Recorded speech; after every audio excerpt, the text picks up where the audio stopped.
방위비는 빨리 타결해야 하고 다양한 역할도 요구해야 한다. 전 주한미군 사령관이 주장했습니다. 빈센트 브룩스는 전 주한미군 사령관이며 주한미군 전후회장을 맡은 미국에서도 친한파로 분류되는 사람입니다. 여기서 친한파라는 의미를 잘 이해하는 것이 우리에겐 무척 중요합니다. 지정학적으로 미국의 이익을 위해 한국을 중시하는 사람을 친한파라 합니다. 한국과의 동맹이 중요하다. 미국의 안보를 위해 중요하다는 것이죠. 주한미군을 절대 철수하거나 감축하면 안 된다. 그러면 미국 안보에 위험을 주기 때문이라는 것입니다. 주한미군과 관련해 유지를 주장하는 국회의원이나 안보 전문가들 역시 그런 주장을 하는 이유를 들어보면 한국의 안보는 주둔 명분으로 내세우는 것일 뿐 미국의 인도태평양 정책에서 미국의 이익을 위해 한국의 필요 가치를 언급함을 알 수 있습니다.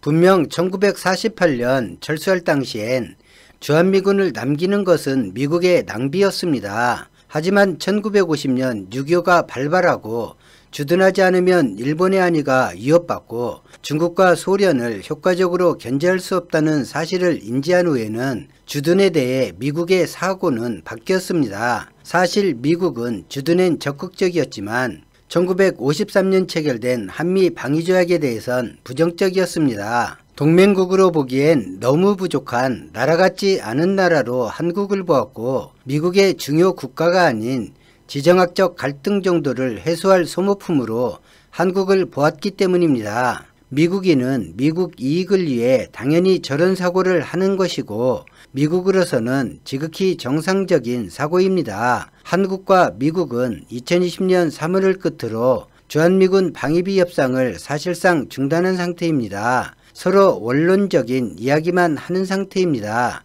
2021년 방위비가 아니고 2020년 방위비를 두고 아직 협상하고 있습니다. 그런데 한 가지 의문점이 발생합니다.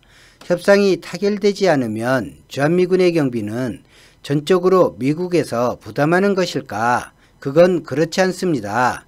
2020년에도 한국은 주한미군의 주둔 경비로 7,600억 원을 지급했습니다. 2019년에 합의한 방위비 분담금 기준으로 73%에 해당하는 금액이 주한미군에 지원된 것입니다.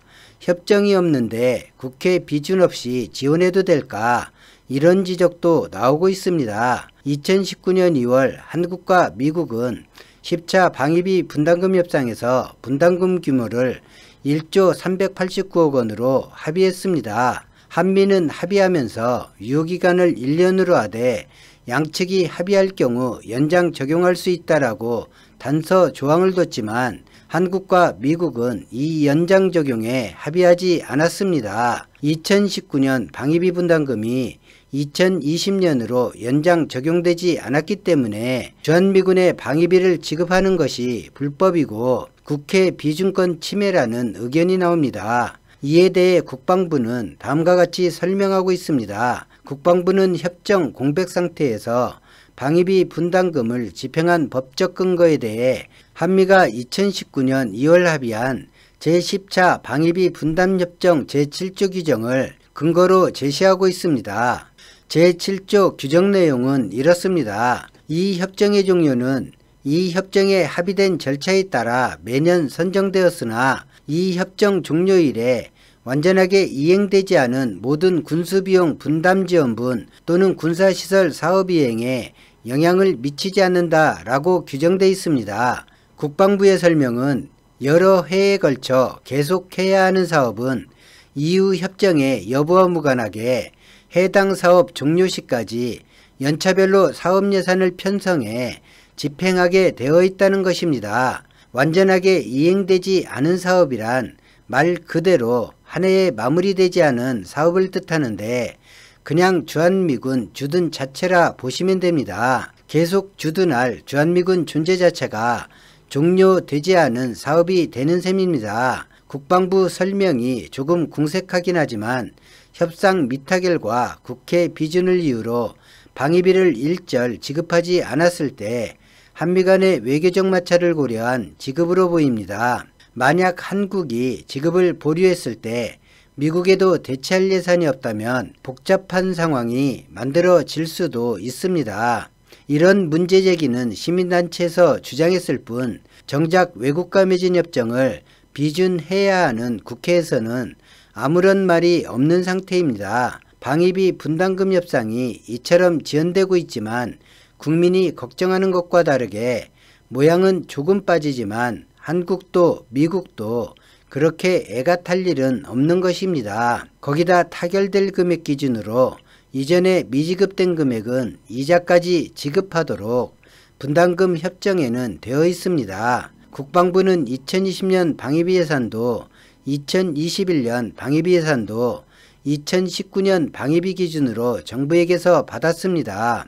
브룩스 전 주한미군 사령관은 현재의 교착 상태는 양국 정상의 정치적 셈법이 관여된 전례가 없는 일이라며 5년으로 할 경우 미국의 다음 대선 일정과도 연계되기 때문에 3년이 적절하다고 설명했습니다. 브룩스는 방위비와 별도로 한국의 역할에 대해서도 의견을 내었는데 미국이 강조하는 동맹의 부담 분담은 단순히 방위비 분담금 협정에만 국한된 것이 아니라면서 분담금 협상이 타결되더라도 한국의 영내 역할 확대에 대한 바이든 행정부의 요청은 점차 강해질 것이라고 말했습니다. 전 주한미군 사령관 브룩스뿐 아니라 친한이든 안보 전문가든 미국 내 모든 관계자가 트럼프의 과도한 요구를 나무라는 것이지 트럼프의 요구 자체가 잘못이라 보지 않습니다. 한국이 방위비를 더 부담하는 것도 당연하고 미국이 추진하는 아시아 정책에서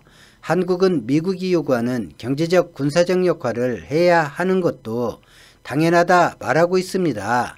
중국을 효과적으로 제어하기 위해서 한국과 일본의 중장거리 미사일 배치도 다시 거론하고 있습니다. 이런 일들이 당사국인 한국에게는 전혀 당연하지 않은 일인데 너무 당연한 것처럼 말하는 것을 볼 수 있습니다. 미국의 이익이 마치 한국의 이익인 것처럼 미국의 이익을 위해서 한국은 당연히 희생을 감수해야 하는 것처럼 그렇게 주장하면서 동맹이란 말을 강조합니다. 미국은 한국이 자신을 지킬 힘이 없어서 미국이 주한미군을 주둔시켜 희생하며 지켜준다고 말하고 있습니다. 미국이 지켜줄 테니 앞장서서 미국을 위해 피를 흘려야 한다는 똥인지 된장인지 알 수 없는 말을 하는 것입니다. 힘이 없어 자신을 지키지 못하는 나라에 이런저런 제약으로 군사력을 높이는 것을 막는 이유는 무엇이고 힘이 없어 자신도 지키지 못하는 나라에 미국 이익을 지켜달라는 요구가 말이 되는 요구인지 참 궁금해집니다. 현재 상태에서 자신도 못 지키는 판에 작전 영역을 영토 밖으로 분산시키면 그야말로 큰일 아닌가요? 끝으로 댓글 하나를 소개하고 마치겠습니다. 미군 몰아내고 중공 공산군 끌어들이면 티베트처럼 속국됨을 명심하라. 보이는 영상에 달린 댓글입니다. 한국은 주권국가로서 미군이 없으면 아무것도 하지 못한다는 자학과 비하에 찌든 사람의 댓글입니다. 영상과 댓글을 확인하고 싶으시면 위에 보이는 링크를 클릭하시면 됩니다. 중국을 이기진 못해도 함께 망할 정도의 전력을 지닌 한국인데 어떻게 이런 댓글을 적을 수 있는지 참 개탄스럽습니다.